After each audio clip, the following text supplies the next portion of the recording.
Today I want to explain to you the qualitative implications of impulse. What's the real meaning of impulse? We can calculate force, or we can calculate time, or momentum, or impulse, or whatever, but what does it mean? Like, what implications does it have in our daily lives?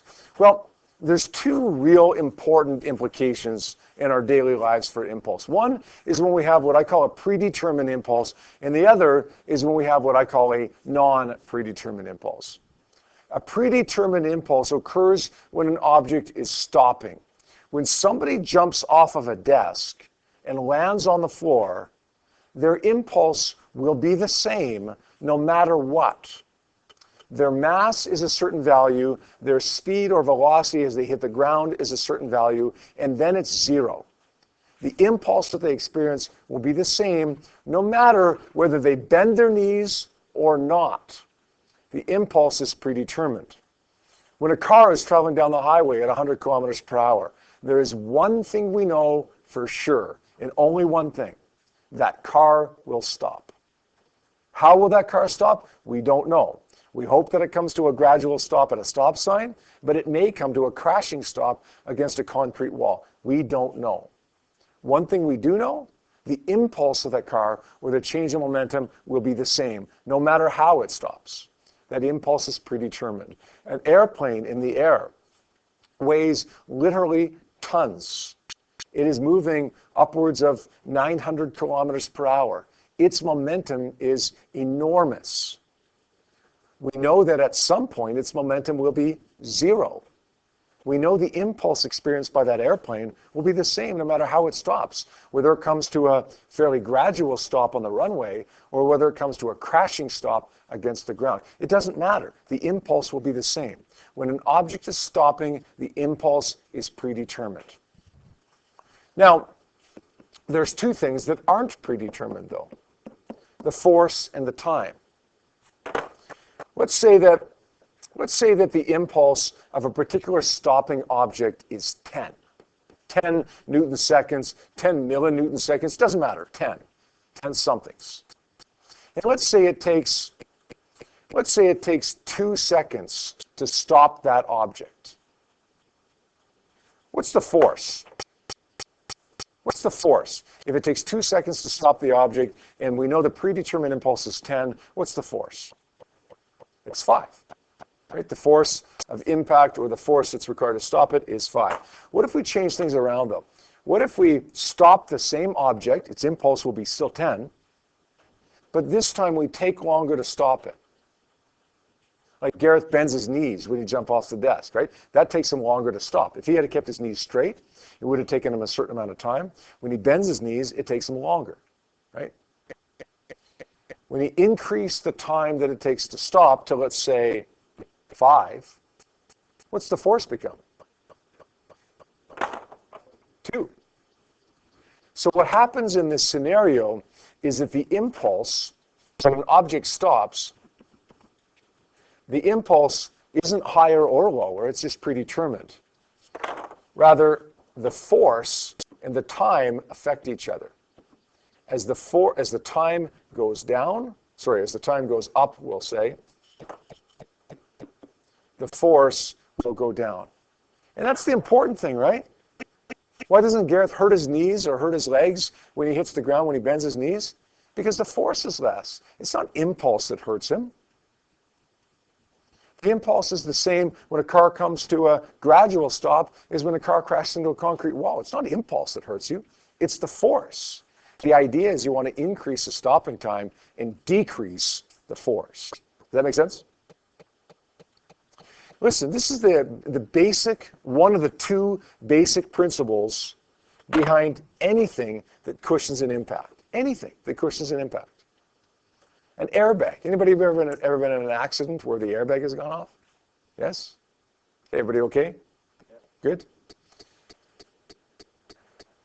The idea behind an airbag is that, look, your head is stopping. Your head is stopping against a steering wheel, or it's stopping against an airbag. The idea behind the airbag is it increases the time that it takes your head to stop. And if it increases the time, it doesn't do anything to the impulse, but it does decrease the force and lessen your chances of injury. You guys know that airbags have holes around the side? They inflate so quickly, and because of the holes around the side, that they're actually in the process of deflating by the time your head ever hits it. That's by design. Picture this. Here's the airbag. Here's my head coming towards it. If the airbag is coming this way and my head is going this way, that's going to be better than a steering wheel, right? But if the airbag is deflating going this way and my head is going this way, that makes my head stop even longer. The stopping time is even bigger, which reduces the force even more. Make sense? Hockey helmet. Anybody play hockey? Okay. Football? Okay. Any helmet has cushioning on the inside, right? What does the cushioning do? It increases the time that it takes your head to stop, which decreases the force on your head. Now, in a helmet, because of the shell, it also spreads the force over a bigger area. Right? Instead of being concentrated in one area, it's spread out over your entire head. So there's two things going on there. But one of them is this. One of them is increased stopping time, decreased force. It's the basic principle behind anything that cushions an impact. You will get, I'm almost positive of this, you will get on your diploma exam this question. It may be phrased in the context of an airbag or somebody jumping off of a desk or a hockey helmet or goalie pads or catching a basketball and cradling it. I don't know what it's going to look like exactly, but the answer to the question is impulse is the same, increased stopping time, decreased force. Got it? That's almost certainly going to be there. It always is. Now, the other scenario is when we have what I call a non-predetermined impulse. This is when we're starting an object. So you're not catching the ball. You've got the golf ball sitting on a tee, and you're trying to whack that golf ball as far as you can. Or you've got a baseball coming towards you, and you want to start it moving in the opposite direction as far as you can go. Okay? That's not a predetermined impulse. That impulse is not predetermined at all. Rather, usually we want to maximize the impulse that we give to it. When the golf ball's sitting on a tee, and you whack it, you want to make that ball go as far as you can. So in other words, you want to give it as much impulse as you possibly can. How do you do that? How do you do that? Well, there's two ways. One, if you increase the force, hit it harder, then you're going to give the ball more impulse. In the first scenario up here, predetermined impulse, like force didn't affect impulse.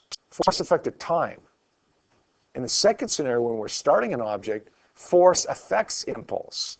The more force you apply, the bigger the impulse, and the farther the ball goes. I mean, that makes sense, right? You want to hit a baseball out of the park? Hit it hard.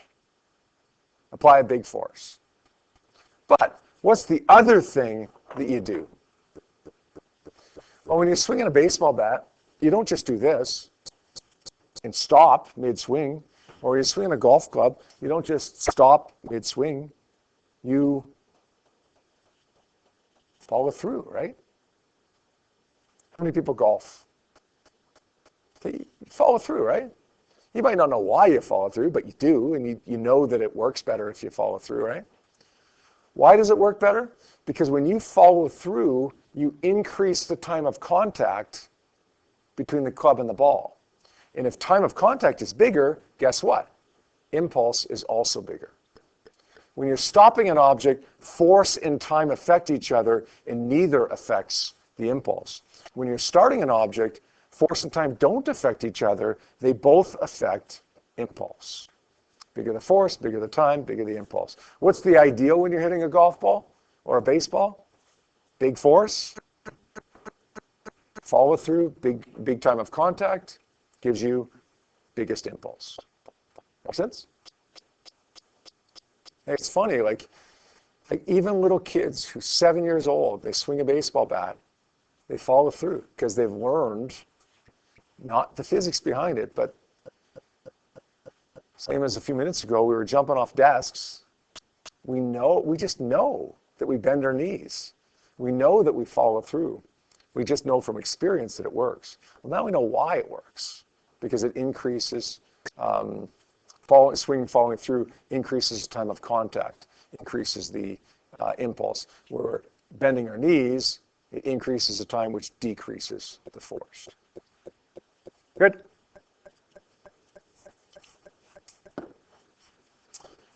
All right, I want to take a look now at what happens when we have two objects experiencing an impulse. Like everything we've done up until now with impulse has been one object. So Gareth jumps off the desk, he experiences an impulse. A car comes to a stop, it experiences an impulse. You catch a ball, the ball experiences an impulse. We can deal with that, right? We dealt with that with 6 homework questions. We seem to do a decent job, I think, at those 6 questions. But now I want to deal with problems where we have 2 objects. Maybe 2 football players are running towards each other and they collide. Player A experiences a certain impulse. How does the impulse of player B compare to that? I think somebody said it. It's equal and opposite. Remember Newton's third law? Newton's third law said if object A applies a force on object B, B applies an equal and opposite force on object A. Okay, if those 2 football players, regardless of their mass, regardless of their velocity, regardless of their direction, if they apply equal and opposite forces and they're in contact with each other for the same time, then F times T for both of them is the same. Therefore, their impulse has got to be the same. When there is a collision between 2 objects, not only will the forces be equal and opposite, so will their impulses. So, player A hits player B. Player A's impulse is 10. What's player B's impulse? Negative 10. Player A, oh man, this time player A is massive. He's twice the mass of player B. Player A experiences an impulse of 5. What does player B experience? Remember, player A was twice as heavy. What's player B's impulse? Negative 5. It doesn't matter how heavy player A is. The impulse is going to be equal and opposite. Make sense? All right, let's write down a couple of things here. We got 2 objects colliding. The momentum gained, which of course is impulse, is equal in magnitude but opposite in direction to the momentum lost by the other object. And this is regardless of the masses or the velocities or even the directions of the objects involved here.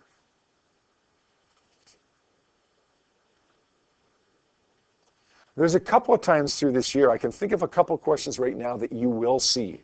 I mean, I can't tell you what you're going to see on your diploma exam. I don't know. But I can tell you a couple of questions that you're going to see this year on an assignment or a quiz or a test or something where you've got to remember that the impulse is equal and opposite. Some of you will not. Some of you will look at the scenario and think, oh, this one is impulse is greater. It's not. When you see those questions, the impulse experienced by A is equal and opposite to the impulse experienced by B.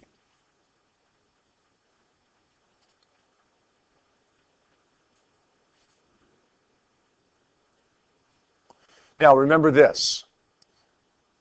Okay, this is critical. When you're analyzing a problem with 2 objects, if you're using impulse, use data for one or the other. So we got object A, we've got object B. We've got the velocity initial and velocity final for object A. We've got the velocity initial for object B. You can say m times delta V, but you can't use VI for object A and VF for object B.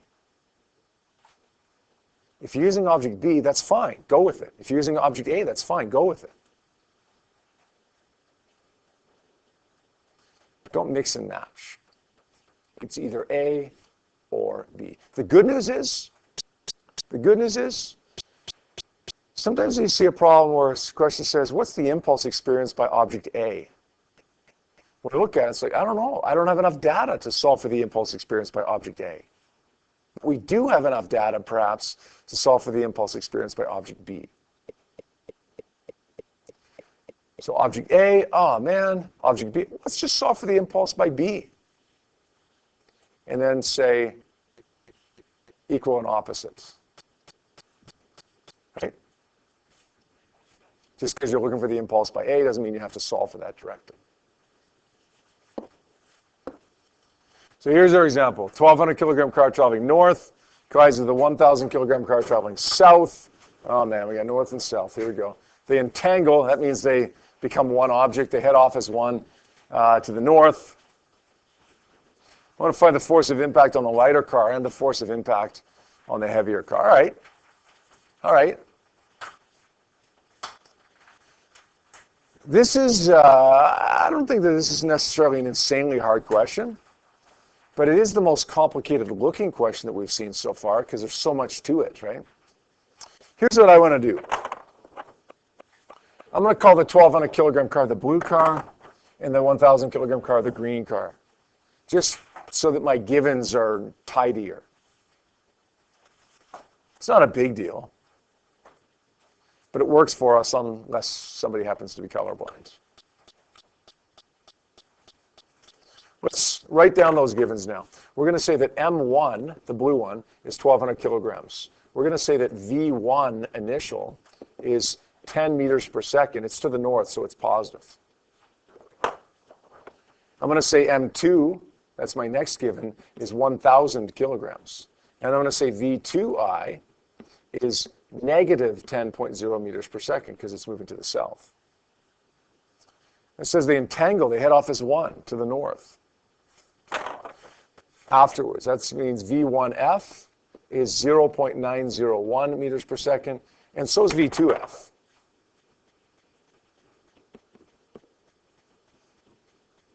Right, they go off together at 0.901 meters per second. The time of impact for both of them is 0.0800 seconds. So I'll write that down on both sides.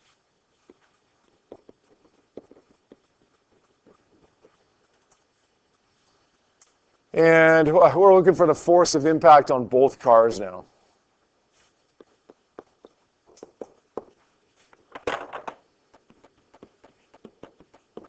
Which one do you want to do first? Heavy, blue, light green. That doesn't matter. As long as you pick one or the other. Don't try to work on them both at once. Right? That's the point of this question. You're doing blue or you're doing green. Let's do blue, just because it's first one listed there. Let's say F times delta T is equal to M times delta V. F is equal to M delta V over delta T. My mass is 1,200. Delta V is 0.901 minus 10.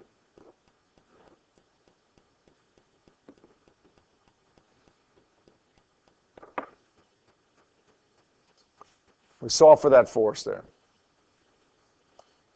Let's do this together on our calculator. Let's take 1,200 times bracket 0.901 minus 10, end bracket. We divide that by 0.08. We get a force here of 1.36, negative 1.36 times 10 to the 5.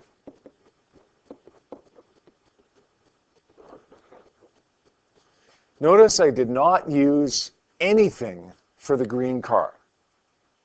One car or the other. Now, how am I going to find the force for the green one? Anybody have an answer for me? Anybody know what the force is? Yeah? Right? It's positive 1.36 times 10 to the 5, right?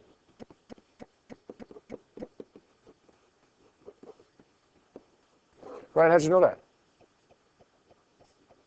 Equal and opposite force. It's equal and opposite impulse as well, although we didn't use that part of it here, but we know for sure it's equal and opposite force. Now, Here's the one thing. If you're just going to say 1.36, you better hope you get the first one right, right? There's a nice little check here. If you got time, do the same calculation for the green one. And if you get the same number, well, you must be right. There's no way you're going to get the same number doing two separate calculations if it's not correct.